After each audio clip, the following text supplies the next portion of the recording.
موږ په دې سیمینار کې تاسو ته مفتي مې یادونه وکړه 4 ناستې لرو د 3 ورځو په وخت کې.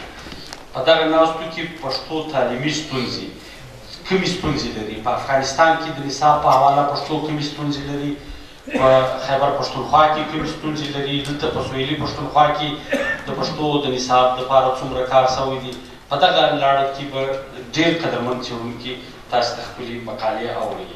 زموږ بله موضوع به وي پښتو ادب او عصري غوښتنې. وخت څه غواړي، پښتانه څه کوي، لیکوال څه لیکي، ولس څه توقع لري او موږ باید څه وکړو. دغه زموږ بله موضوع ده. او زموږ یوه بله موضوع ده پښتو ژبه او رسنۍ. دا وخت په ګلوبل ویلج کې په نړیوال کلي کې چې کومې خبرې روانې دي شرق و غرب د یوه کلیک په فاصله سره موجود دي.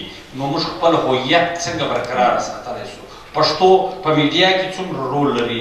رسنۍ دي، پرنټ میډیا ده که الکترونیک میډیا ده، په هغه کې د پښتو ژبې موقعیت څه دی؟ په دې اړه قدرمن څېړونکي خپلې مقالې ستاسو سره شریکوي. او زموږ وروستۍ موضوع به وي پښتو ژبنۍ ستونزې.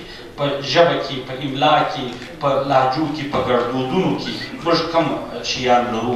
په دې کې به تاسو څېړنیزې مقالې اورئ. موږ ته د نړۍ د بېلو بېلو ګوټونو څخه د مختلفو علمي ادارو، اکاډمیانو او مشهوره خلکو او لوړ رتبه خلکو پیغامونه هم را رسېدلي دي. خو د وخت د کمۍ له وجې چې د ګورنر صاحب شیډول ډېر مختصر و او یو د باندنۍ مسافرت هم نن لري د خیره، خو موږ هغه به که خدای کوله پیغامونه به ټول زموږ چې د دې سیمینار د مقالو ټولګه چاپېږي په هغه کې به دا ترتیبوو.